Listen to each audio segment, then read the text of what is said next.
자, 오늘은 찰스 디킨스의 너무나도 유명한 이야기, 크리스마스 캐럴을 한번 제대로 파헤쳐 보겠습니다. 이 이야기가 어떻게 한 남자를 완전히 바꿔놓았는지, 그리고 왜 지금까지도 우리에게 깊은 감동을 주는지 그 속으로 함께 들어가 보시죠. 디킨스가 서문에서 이런 말을 했어요.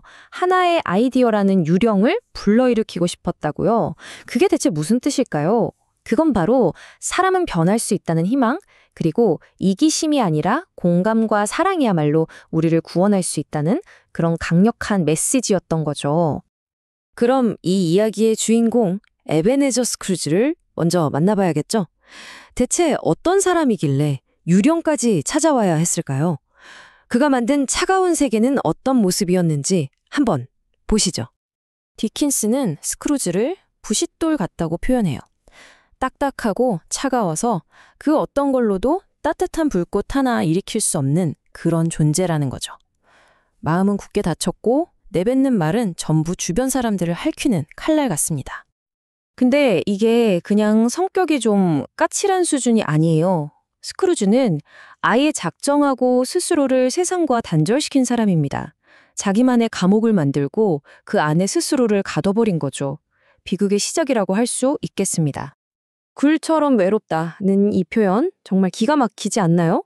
단단한 껍데기 안에 속마음을 꽁꽁 숨기고 세상과의 모든 연결을 스스로 끊어버린 그의 고독한 영혼을 너무나도 정확하게 보여주는 말이죠. 이런 스크루지의 냉소적인 면은 그의 조카와의 대화에서 아주 제대로 드러납니다.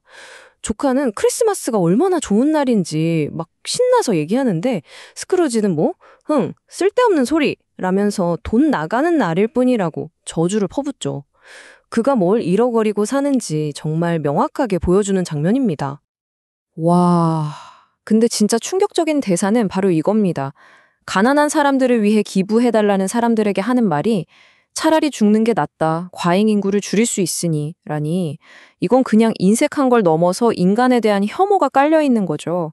사실 디킨스는 스크루지의 입을 빌려서 당시에 팽배했던 비정한 사회 이론을 비판하고 있는 건데요.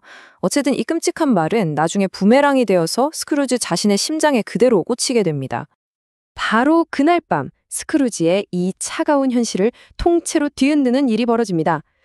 7년 전 세상을 떠난 그의 유일한 친구이자 동업자 제이콥 말리의 유령이 나타난 거죠.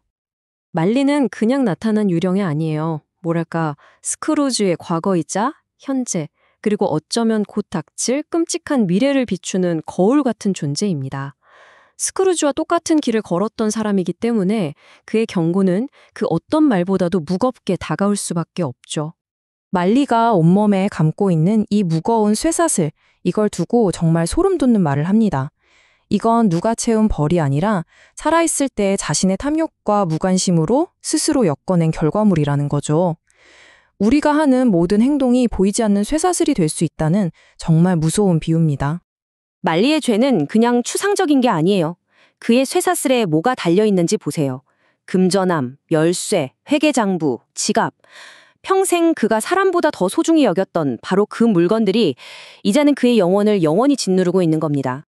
그리고 여기서 이 이야기의 핵심을 꿰뚫는 절규가 터져 나옵니다. 말리는 사업이라는 단어의 진짜 의미를 외치죠. 진정한 사업은 돈을 버는 게 아니라 인류애를 실천하는 것이었다고요. 돈 버는 데만 혈안이 됐던 자기 인생이 얼마나 헛된 것이었는지 처절하게 깨달은 겁니다. 말리는 스크루지에게 구원받을 수 있는 마지막 기회를 알려주고 사라집니다. 바로 새 유령의 방문이죠. 이제 스크루지는 좋든 싫든 자신의 과거와 현재 그리고 미래를 정면으로 마주해야 하는 기나긴 여정을 떠나게 됩니다. 첫 번째 유령, 과거의 크리스마스 유령이 찾아옵니다. 이 유령은 스크루지를 데리고 그의 어린 시절로 날아가죠. 대체 스크루지의 마음이 왜 이렇게까지 차갑게 얼어붙어 버렸는지 그 뿌리를 찾아가는 시간 여행입니다. 스크루지는 보게 됩니다. 크리스마스에 모두가 집으로 돌아갈 때 학교에 홀로 남겨졌던 외로운 어린 시절의 자신을요. 또 인심 좋은 사장님 패지획 씨가 열어준 따뜻한 파티에서 춤추던 즐거웠던 시절도 떠올립니다. 하지만 이 모든 따뜻함의 가능성은 한순간에 닫혀버리고 말죠. 외로웠던 자기 자신을 본 순간 스크루지의 얼어붙었던 마음에도 작은 균열이 생깁니다. 처음으로 다른 사람에 대한 공감과 함께 후회라는 감정을 느끼게 된 거죠. 아주 작은 변화지만 그의 내면에서 무언가 시작되고 있다는 중요한 신호입니다. 과거 여행의 마지막은 정말 가슴 아픈 장면입니다. 바로 약혼녀였던 벨이 이별을 고하는 순간이죠. 그녀는 스크루지의 마음속에서 사랑 대신 황금 우상, 즉 돈에 대한 탐욕이 더 커져버렸다고 말하며 떠나갑니다. 스크루지는 바로 이 순간 사랑 대신 부를 선택했고 그 대가로 평생의 외로움을 얻게 된 겁니다. 자, 다음으로 나타난 유령은 현재의 크리스마스 유령입니다. 이 유령은 스크루지가 그동안 철저하게 외면하고 무시해왔던 바로 지금 이 순간의 세상, 그 진짜 모습을 보여주기 위해 찾아왔습니다. 유령이 보여주는 건 바로 스크루지의 서기, 밥 크레치츠 집입니다. 스크루지가 주는 박봉에 시달리며 가난하게 살지만 그 집은 스크루지의 텅 빈 저택과 비교도 안 될 만큼 사랑과 온기로 가득 차 있죠. 돈으로는 절대 살 수 없는 진정한 풍요로움이 바로 저기에 있었던 겁니다. 정말 쥐꼬리만한 월급에 8식구가 먹기엔 턱없이 작은 거위 한 마리가 전부인 저녁 식사지만 크레치 가족은 세상에서 가장 행복해 보입니다. 서로를 아끼는 마음과 작은 것에도 감사할 줄 아는 마음이 있기 때문이죠. 디킨스는 가난이란 돈이 없는 상태가 아니라 마음이 가난한 상태라는 걸 보여주고 싶었던 것 같아요. 그리고 이 가족의 중심에는 몸이 아픈 막내 아들 타이니 팀이 있습니다. 모두를 위해 축복을 비는 이 작은 아이의 순수한 한마디는 스크루지가 아주 오래전에 잃어버렸던 크리스마스 정신 그 자체를 상징하면서 그의 마음을 거세게 흔들어 놓습니다. 마침내 스크루지가 자기 자신이 아닌 다른 사람을 진심으로 걱정하기 시작합니다. 타이니 팀이 살 수 있을지 다급하게 묻죠. 이건 정말 엄청난 변화예요. 그의 마음속에서 이기심을 넘어선 인간애가 다시 살아나고 있다는 결정적인 증거죠. 하지만 유령은 만약 미래의 그림자가 바뀌지 않는다면 저 아이는 죽을 것이라고 차갑게 말합니다. 이제 마지막, 가장 두려운 시련의 시간입니다. 말마디 없이 나타난 미래의 크리스마스 유령. 이 유령은 스크루지가 이대로 변하지 않는다면 맞이하게 될 그 누구도 슬퍼하지 않는 차디찬 죽음의 순간들을 그저 묵묵히 손가락으로 가리킬 뿐입니다. 그 침묵이 오히려 더 큰 공포로 다가오죠. 스크루지는 자신의 장례식에 아무도 슬퍼하지 않는 모습, 심지어 자기 물건을 훔쳐서 팔아넘기는 사람들을 보게 됩니다.